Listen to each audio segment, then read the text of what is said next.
Hello guys, ఎలా ఉన్నారు అందరూ? ఈరోజు అయితే మనం ఒక మంచి south Indian style filter coffee అయితే ప్రిపేర్ చేసుకుందాం. ఇవి వచ్చేసి కాఫీ బీన్స్, అందరికీ తెలిసినవే. నేను అరకు లాస్ట్ ఇయర్ అక్టోబర్లో అట్లా వెళ్ళాను. అప్పుడు తీసుకొచ్చుకున్నాను అనమాట. నాకు కాఫీ అంటే చాలా ఇష్టం. సో అందుకని ఎక్కువ కాఫీ బీన్స్ తెచ్చుకున్నాను.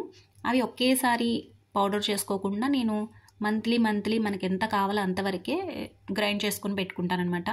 బికాస్ దాంట్లో అరోమా ఇంకా స్ట్రాంగ్నెస్ పోకుండా ఉంటుంది అని చెప్పేసి నేను ఎవ్రీ మంత్ ఎంత కావాలో అంత గ్రైండ్ చేసుకొని పెట్టుకుంటాను. సో ఇప్పుడైతే మనం ఆ ప్రాసెస్ చూసేద్దాము ఎలా గ్రైండ్ చేయాలి అని. నేనైతే మిక్సీ జార్లోకి తీసేసుకుంటున్నాను. మనం నార్మల్గా అయితే ఇవి ఆల్రెడీ రోస్టెడ్ కాఫీ బీన్స్ అనమాట.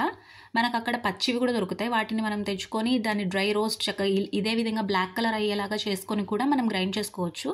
అక్కడ ట్రైబల్స్ వచ్చేసి వాటిని ఇలా డ్రై రోస్ట్ చేసేసిన తర్వాత రోల్ ఉంటుంది కదా, దాంట్లో వేసి దంచుతారనమాట. అది అసలు అరోమా వావ్ మామూలుగా ఉండదు. నేనైతే మిక్సీ జార్లో మిక్స్ చేసేసి ఇలా ఫైన్ పౌడర్ లాగా చేసేసుకుంటాను. అండ్ కొంచెం అక్కడక్కడ ఏమైనా ఉంటే జల్లెడలో జల్లించేసేసి మళ్ళీ ఆ పౌడర్ని మళ్ళీ గ్రైండ్ చేస్తాను. ఫైన్ పౌడర్ లాగా అవుతుంది. అండ్ కాఫీ అయితే చాలా అంటే చాలా స్ట్రాంగ్గా ఉంటుంది. స్టవ్ మీద అయితే మిల్క్ పెట్టేసుకొని కాఫీ ప్రాసెస్ అయితే స్టార్ట్ చేసేస్తున్నాను. కొంచెం వేడైన తర్వాత ఒక 2 స్పూన్స్, అంటే నేను తీసుకున్న మిల్క్కి ఒక 2 స్పూన్స్ అయితే యాడ్ చేసుకుంటే సరిపోతుంది. అండ్ బాయిల్ అయిన తర్వాత కావాల్సినంత షుగర్ యాడ్ చేసేసుకోవాలి. అండ్ చక్కగా బాయిల్ అయిన తర్వాత మనం దాన్ని ఫిల్టర్ చేసుకోవడమే. అండ్ అస్సలు అది బాయిల్ అయ్యేటప్పుడు వచ్చే అరోమా మామూలుగా ఉండదు. ఈసారి ఎప్పుడైనా అటు సైడ్ వెళ్తే తప్పకుండా ట్రై చేయండి.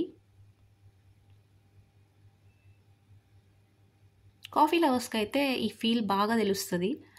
అండ్ ఇంత పెద్ద కాఫీ మగ్లో తాగితే కానీ నాకు ఆ తాగిన సాటిస్ఫాక్షన్ రాదు.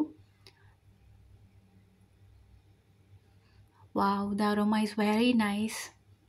Thanks for watching my video. Video nachite like, share and subscribe guys.